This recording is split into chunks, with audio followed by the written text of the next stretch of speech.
Assalamualaikum warahmatullahi wabarakatuh. Di sini kami akan memaparkan video yang berjudul materi asam amino yang bertujuan agar mahasiswa mampu menerapkan pemikiran logis, kritis, sistematis, inovatif dalam konteks peranan asam amino dalam kehidupan sehari-hari. Sebelumnya, perkenalkan kami dari kelompok 12 Indralaya yang beranggotakan saya sendiri Anissa Kusumawati, saya Farah Atia Nurrahma, dan saya Wika Patri Aldila.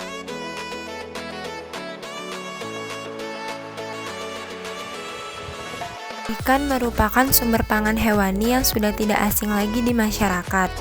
Jenis ikan merupakan bahan pangan sumber protein hewani yang relatif murah dibandingkan dengan sumber protein hewani lainnya. Di samping menyediakan protein hewani yang relatif tinggi jumlahnya, ikan juga mengandung asam lemak tak jenuh, berbagai macam vitamin, dan mineral yang sangat diperlukan oleh tubuh. Salah satu ikan yang memiliki kadar protein tinggi yaitu ikan patin. Ikan patin dengan nama latin Pangasius hippopithalamus merupakan salah satu jenis ikan asli perairan Indonesia yang banyak dibudidayakan.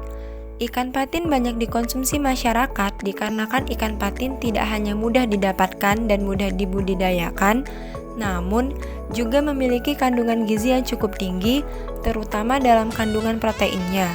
Kandungan gizi dalam 100 gram ikan patin yaitu terdiri dari 68,6% protein, 5,87% lemak, 3,5% abu, dan 51,3% air.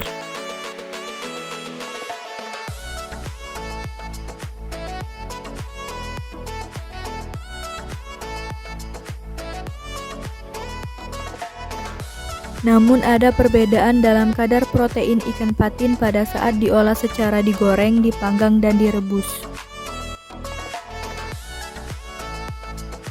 Berdasarkan tabel 1 menunjukkan bahwa kadar protein tertinggi adalah pengolahan pada ikan patin rebus, yaitu sebesar 81,66%. Kan kadar protein paling rendah yaitu pengolahan pada ikan patin goreng sebesar 59,61%. Kadar protein ikan patin yang diolah dengan cara direbus lebih tinggi dibandingkan dengan ikan patin yang diolah dengan cara dipanggang dan digoreng. Hal ini dikarenakan pada proses pengolahan ikan patin rebus tidak mengalami reaksi Maillard atau reaksi antara protein dengan gula pereduksi, yang mana pada ikan patin rebus tidak mengalami kontak dengan bahan nabati seperti minyak goreng, sehingga kadar protein yang diolah dengan cara direbus tidak mengalami kerusakan.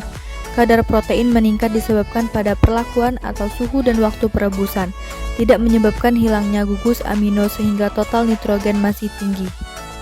Kadar protein ikan patin yang diolah dengan cara dipanggang lebih rendah dari ikan patin rebus, namun lebih tinggi dari kadar protein ikan patin segar. Hal ini dikarenakan semakin kering suatu bahan makan, maka semakin tinggi kadar proteinnya. Pemanasan dengan suhu tinggi akan menyebabkan kehilangan air yang lebih tinggi sehingga akan meningkatkan jumlah karbohidrat dan protein. Kesimpulan: pertama, ikan patin memiliki kandungan gizi yang cukup tinggi, terutama dalam kandungan proteinnya.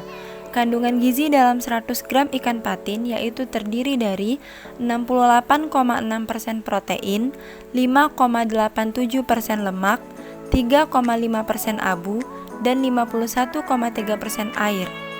Kedua, kadar protein tertinggi adalah pengolahan pada ikan patin rebus, sedangkan kadar protein paling rendah yaitu pengolahan pada ikan patin goreng. Ketiga, kadar protein ikan patin yang diolah dengan cara dipanggang lebih rendah dari ikan patin rebus, namun lebih tinggi dari kadar protein ikan patin segar.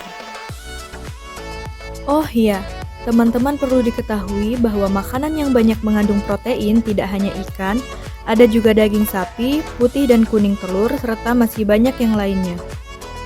Tak terasa sudah di akhir video. Terima kasih sudah menonton video ini. Semoga video ini dapat bermanfaat bagi kita semua. Sampai jumpa!